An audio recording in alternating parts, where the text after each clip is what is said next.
got this newfound revelation concerning things as it relates to the buildings by not being inside of the building. So two different, somewhat two different perspectives on things. So what I want to do now is there anybody else that wants to share?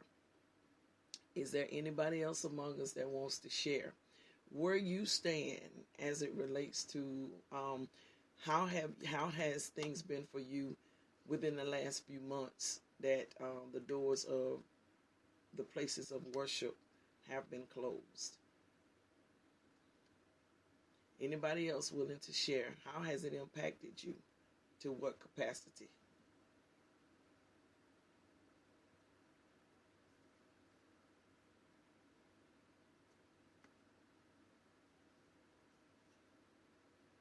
All right, don't everybody talk at once. Y'all know we're on a time limit, right? Where y'all at? Come on. You got the people. I think you have to unmute. You think you have to unmute yourself. Well, can I say something else? Yes, ma'am. Can I say something else? Yes, ma'am. I totally agree with Pastor Sanders. I totally agree with it. Because I don't think it's necessary for the choirs and everything. My point of the building was mainly because it was just the consistency of it all and the order in my brain of everything. And just being at home just made me more lax. I don't have to, it's just the way my mindset was going, I don't have to study. I don't have to, because when I get off work, I know it's 6 o'clock, I gotta go to church, get ready for go to church. It's just the way my brain has been programmed for so long. And yes, the pandemic has really broadened the spectrum for the ministry. Facebook Live, going outside of the four walls of the church, which we are to be doing anyway. But it was just that I realized within me that it's something necessary for me because I require order for my life. And because there was no order anymore as far as consistency, that's what took me back instead of brought me closer. I became disconnected to what I was doing, I was used to doing. Mm-hmm. Mm-hmm. Okay. All right. Can clearly see. Okay. She became disconnected. She was stating to the norm of how she used to how she was doing things. It wasn't really the same. It wasn't the same anymore. Out of routine, basically. Out of routine. Is it anybody else that is willing to share before we move on to anywhere else? How has this impacted you? How important is the house of God to you is the topic, is what we're talking about tonight. Anybody else willing to share? How has this, okay, Angela, I think your hand is raised. Go in. Does Sharika need to make sure that you're not muted? If you're on the phone, I think you're going to have to make sure that she's not muted. She raised her hand.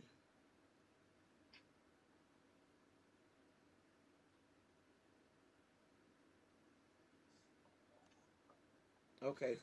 Okay. I just want to say excuse me for having my audio off, but it's been a long, stressful day today. But I just want to say, for me personally, I don't think, I think I'm kind of sitting between both of them. For me, y'all excuse the background, my baby just coming out the restroom. But for me, because I have my own personal hunger and thirst for God, and it was so great that I do it every day anyway. For me, it's important for me to have that relationship and to continue that relationship with Him, not just when the church doors are open. So it really didn't shake me too much. I do miss the fellowship. I do miss the, like, kind of the iron sharpen iron, moment. But at the same time, it made me realize that God is trying to get the attention of His people to not totally depend on, I'll say, pastors or whatever leadership. You should, you go to them for, the covering, but you also have to be at home. Like, I had to get away from just time I get out of the bed, I gotta do this, I gotta do that. I'm always praying, thanking God when I wake up all during the day. But I had to realize like there's no set time to really praise God. I have to do it all day. I do it, I'm constantly thinking about God because it keeps me focused on no matter what's going around, what goes, what comes with this pandemic, before the pandemic. It's about my relationship with God.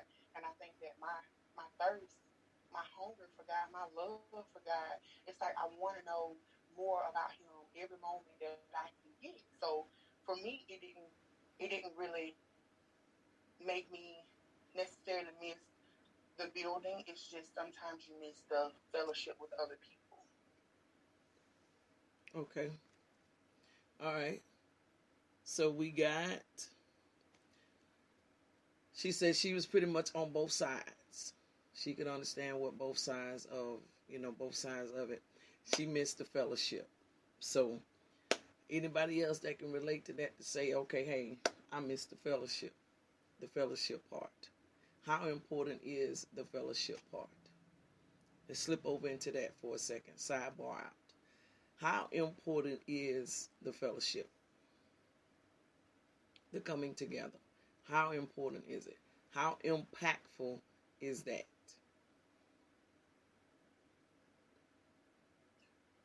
I think it brings a level of unity amongst one another. It keeps you in the presence of mind of one another.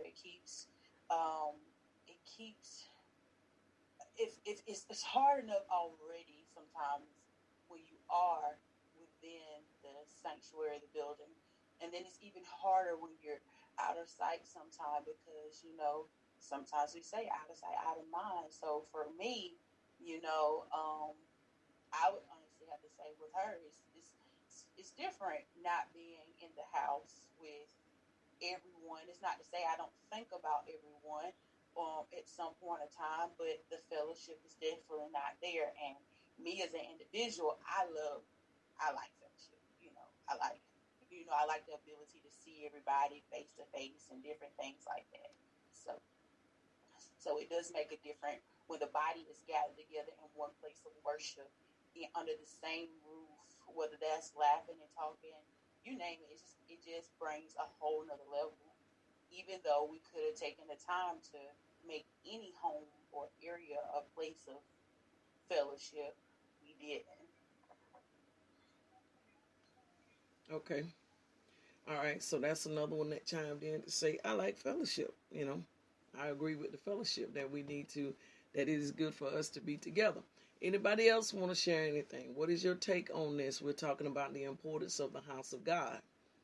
How impactful has it been within the last few months of the doors being closed, and what has it done for you? Has it, have you found your relationship strengthened with God? Have you found your relationship weakened with God? Where are you? What is your take concerning this matter?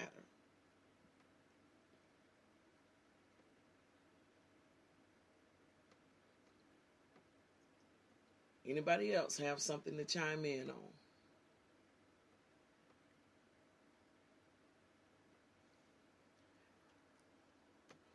Pastor Sanders, you got anything? I'm trying to let y'all have this tonight. I don't want to dominate Yes, okay, I'm gonna try to get it because I think it keeps freezing up.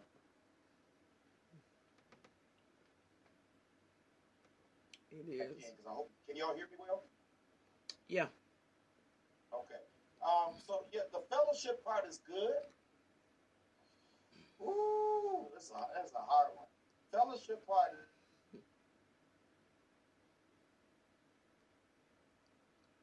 is good, but I don't miss that. I can't say that I miss the fellowship. I can't. I only can speak for up here. I can't speak. I don't miss all that because you can fellowship anywhere. You can fellowship at your house. You can fellowship at Walmart. You can fellowship anywhere. And I don't know. I got a whole different take on it. I have a whole different. My whole outlook has totally shifted when it comes to what church is. So those things don't a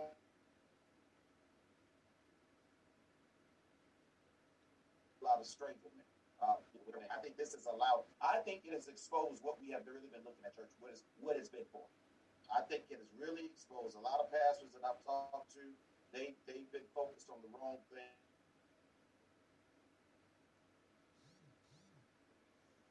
One pastor told me that he was another told me they miss having praise breaks, and I said, okay, so God knew what He was doing. The shouting, the dancing, right? That's a lot of me. I can't wait to get back so that we can get a good shout in. But you can do that at home. And so my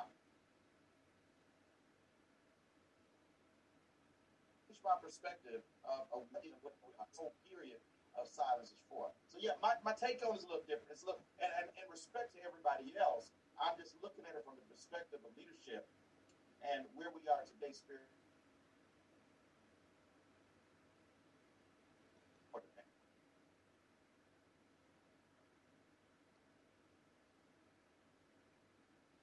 It's kind of, it's freezing. It's going in and out. Because I really, when you were talking, I really, really, really want the Lord to fix it where you're not freezing, because I want you to give clarity as to where you are. You're saying it from a different perspective. Kind of, bring people to the perspective to be able to see from the place of where you are.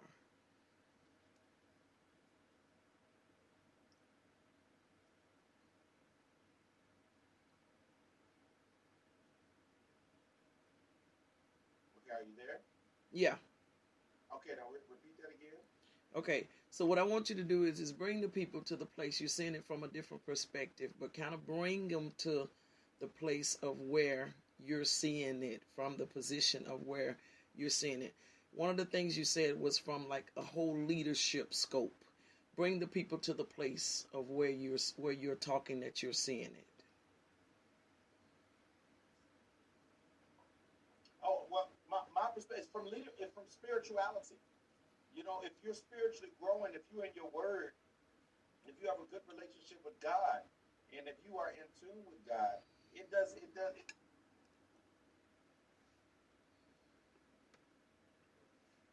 for the next 10 years. You should still be tuned. You should still be in tune to your praise. You should still be in tune to the word. I believe that God allowed the buildings to close for a reason. For this very reason,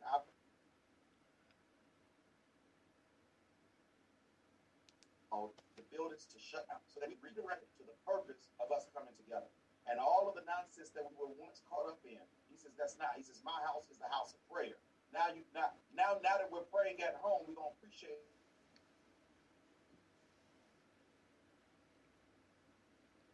My house is a temple of worship, temple of praise. Our doors are closed. We're honoring that in our homes. So everything that we once was doing that was not catering to the official purpose of the physical buildings open, we now have I think what people miss is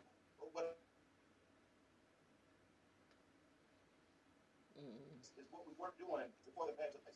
I will say that it may gain a greater respect that when the doors are opened back, we will go back in with a different respect and a different reverence to the house of God.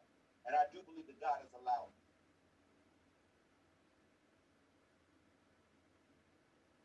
that a lot of things we were once put before that because we realized that being at home has changed our mind and our direction of the.